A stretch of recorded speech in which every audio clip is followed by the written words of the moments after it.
optimism at the end of the 26th ASEAN-China summit. ASEAN, together with China, Japan, and South Korea, agreed to focus on sustainable development, covering environmental protection to green energy to tackling poverty. Sakina Aliwalia is in Jakarta. There's certainly a lot to unpack from the ASEAN-China summit, but the overall theme was about deepening ties between the countries. Firstly, the summit celebrated 3 decades of dialogue relations between the two sides, which is a big milestone. And it's clear that both parties have big plans for the future. They're now looking to focus on 4 key areas: maritime cooperation, connectivity, sustainable development, and economic collaboration. Yesterday, President Joko Widodo said that he would like ASEAN not to be a proxy between the 2 major countries like the US and China. So I would like to see how Indonesia, as the ASEAN chairmanship this year, will manage not let ASEAN be the proxy. I think it's so interesting because this area, especially ASEAN, have the big market and big people and have many environment that China can come and have a trade cooperation together, because we have the variety. Anything that I think if China and ASEAN have something to do together, is gonna make this area and China to go together in a better way. Both sides also acknowledged that 2023 marks the 10th anniversary of China's Belt and Road Initiative and celebrated the fact that all ASEAN member states have signed on for BRI cooperation. They said it's about building relationships, but not just for economic gain. Don't forget, this isn't just about governments and politics, it's also about the people. Premier Lee emphasized that there will be a bigger push for more people-to-people ties through cultural, educational, and tourism initiatives. Silkina Aluwalia, CGTN, Jakarta. For a close look at the summit, Gregory Mahoney joins me now from Shanghai. He's a professor of politics and international relations at the East China Normal University. Good to see you and welcome to the show. This area has been fraught for the past couple of decades with agreements and discussions and planning and so on. And I don't think this is any different, but I will say this feels different in the sense that there seems to be more execution of action plans as versus years past. You're right, Phil, and good evening in Washington, and good morning from Shanghai. Let's build a little context. First, for the past 13 to 14 years, China has been Southeast Asia's largest trading partner through investment, aid programs supported by organizations like the AIIB, and certainly the Belt Road Initiative, which, as was noted in your lead-in, has celebrated its 10th year anniversary with celebrations at the ASEAN meeting. The region has experienced major growth in economic development, including infrastructure and industrial development, as well as rising to 5th place in terms of global trade.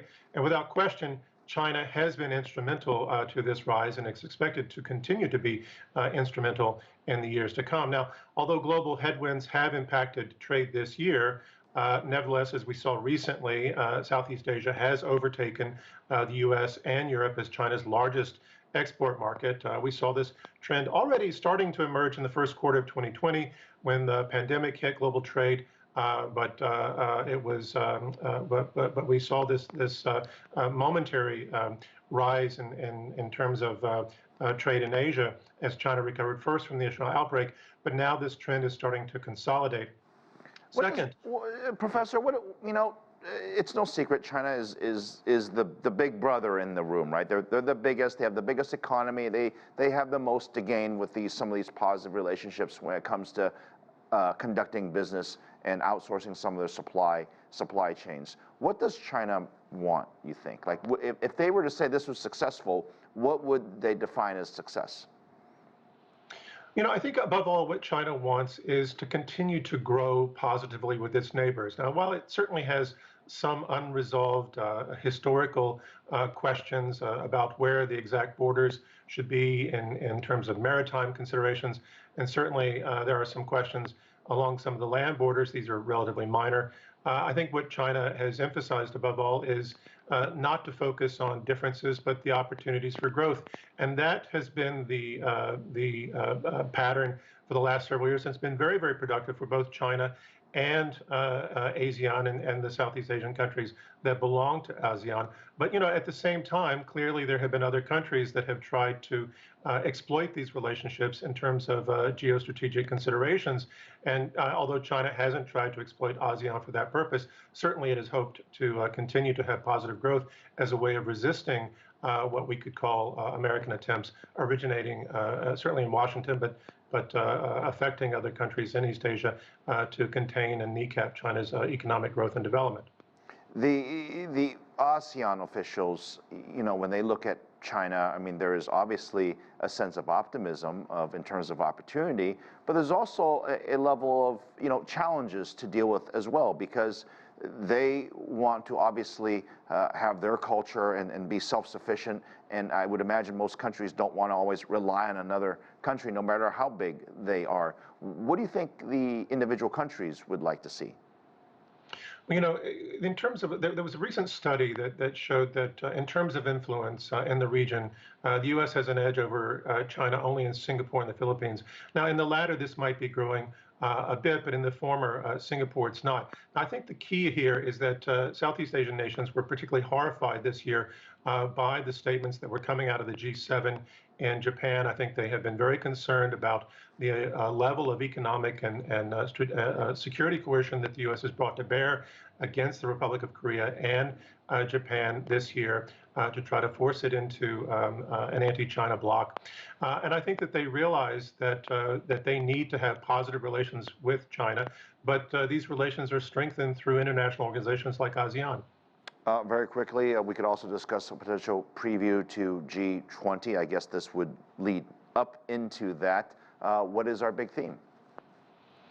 Well, I think the big theme from China is always going to be let's avoid emphasizing our differences. Let's work together for mutual growth and development.